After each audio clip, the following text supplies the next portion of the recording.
السلام عليكم، ازيكم حبايبي؟ عاملين ايه؟ النهارده ان شاء الله هنعمل عجينه الاكلير او البرفترول، عجينه الشو عامه. هنا معايا حله او كسرولة، لازم تكون ألمونيا. وهتعرفي ألمونيا ليه؟ معايا هنا بوزن 320 جرام من الميه الفتره العاديه خالص.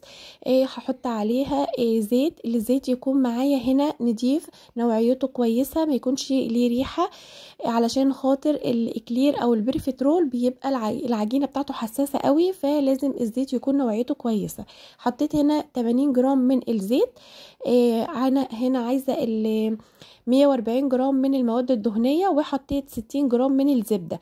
يبقى اجمالي المواد الدهنيه انا عايزاه 140 بالظبط. عايزه تحطي النص والنص، عايزه تحطي 100 جرام من الزيت و40 جرام من الزبده، دي حاجه ترجعلك، بس المقادير دي مظبوطه جدا. هيطلع معاكي عجينه بيرفكت رول تحفه، هيطلع الاكلير معاكي مفرغ ورهيب جدا. حطيت هنا ذره من الملح، وحطيت 40 جرام من السكر الحبيبات. هطلع الخليط او المكونات ديت على النار تغلي لحد ما اوزن معايا هنا 200 جرام من الدقيق. الدقيق هنا معايا مستخدمه دقيق الكوثر، اي دقيق نوعه كويس علشان خاطر يطلع معاكي نتيجه كويسه جدا. اهم حاجه كمان التسويه في البيرفكت رول او الاكلير، لازم تبقى التسويه مظبوطه. هنا معايا بقى الميه غليت، الخليط اللي احنا عملناه، حطيت الدقيق مره واحده وبمعلقه خشب وبقلب كويس جدا جدا جدا، سريع لمده 5 دقايق بالظبط. بصوا بقى، انا قلت لكم حله ألمونيا ليه او كسرولة ألمونيا؟ علشان القشره اللي بتظهر تحت دي تعرفي كده ان انت خدمتيه كويس جدا. هو بالظبط اظبطي تايمر او ساعه، 5 دقايق بالظبط على نار هاديه جدا، علشان خاطر يطلع معاكي العجينه مظبوطه ومفرغه من جوه، ما تبقاش معجنه. هي بتبقى معجنه من ايه؟ معجنه علشان خاطر النار بتبقى اولا بارده، وثانيا علشان خاطر بتحطي البيض بتضيفيه، والقوام دوت او الخليط دوت بيبقى عندك دافي، لازم هنسيبه يبرد تماما تماما علشان خاطر يطلع معايا يكون مفرغ وحلو قوي. قلبت هنا لمدة 5 دقايق متواصلين. طبعا كنت انا هنا مسرعه الفيديو، بس هو طبعا مش بنبقى بنعمل جامد كده، لحد ما يبقى معايا مخدوم كويس. وهسيبه بقى في بولة اللي انا هخفق فيها يبرد. معايا هنا 4 بيضات متوسطين او صغيرين بحجم يعني وسط كده، مش كبار قوي، لان لو كبار قوي هتستخدمي 3 بس.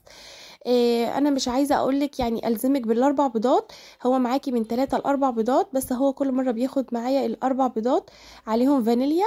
بنزل بيضه بيضه اول ما بتختفي. الخليط معايا بارد جدا، ما ينفعش يبقى فيه حتى نسبه دفيان. بنزل ببيضه بيضه لحد ما تلاقي معاكي الخليط دوت ماسك كده، بيلزق في ايديكي، بيبقى عامل زي يعني هو منخار كده، هتشوفيه معايا دلوقتي. لازم اضرب. بصوا كمان هتلاقي شكل العجينه اختلف تماما، بصوا بدات تلف على المضرب. هو ده كده انتي ماشيه مظبوط جدا، يعني انتي كده هنا ماشيه مظبوط جدا. شايفين بقى العجينه بقت معايا ناعمه جدا، انسيابيه، بتلزق جدا.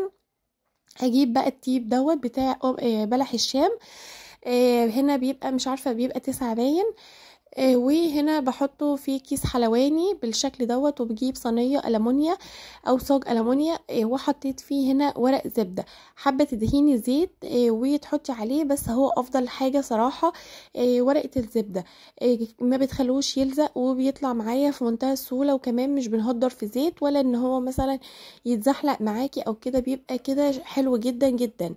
ببتدي اقطع او اشكل الشكل اللي انت عايزاه، البيرفكت رول او الميني اكلير او الاكلير الكبير، مفيش اي مشكله معاكي. وبعد ما بتقطعي بتبلي ايديكي بميه عاديه خالص، وبتبتدي تنزلي اللي هو يعني الزعبوط اللي بيبقى طالع دوت، اللي هي بتطلع معانا الشده بتاعه القمع.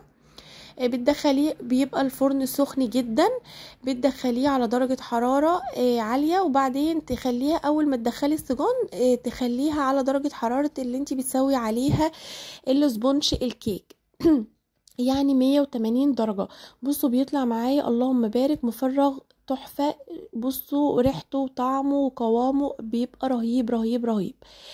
هنا اللي هو القعرية او الارض بتاعته هي مش محروقة، هو الاضاءة عندي مغمقاها شوية، هو واخد لون حلو قوي.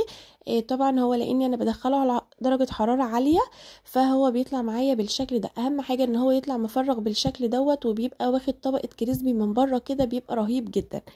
هنا بقى هحشيه باستري. كوبايه الباستري بتاخد قدامها كوبايه ونص من الميه، ميه من الحنفيه عادي، او عايزه تحطي ميه ساقعه مفيش اي مشكله معاكي، هو بيمسك وكويس جدا. انا ما بحطلهوش سكر، هو بيبقى مسكر. انما لو هتعملي الباستري البيتي طبعا بيتحط له سكر وبيبقى حاجه تانية، انما ده اسرع وبيبقى حلو. الطواجن ديت اللي هي الاطباق ديت بلاستيك، بتتجاب من عند اي حد بتاع مستلزمات. بفتح اهوت البرفيترولايه يعني، واقوم حاشياها بالباستري كريم. حابه تحشي بقمع مفيش اي مشكله معاكي خالص خالص.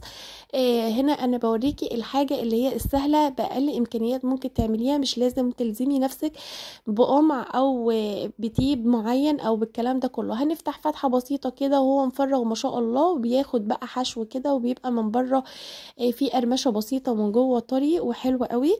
هنا كان بقيه الاوردر اللي طلع، انا كنت مصوره اول الاوردر وطلعته فملحقتش اصوره معاكم، فهو دوت بقوم حاطه له بقى صوص الكراميل ورشه من النوتيلا وكريز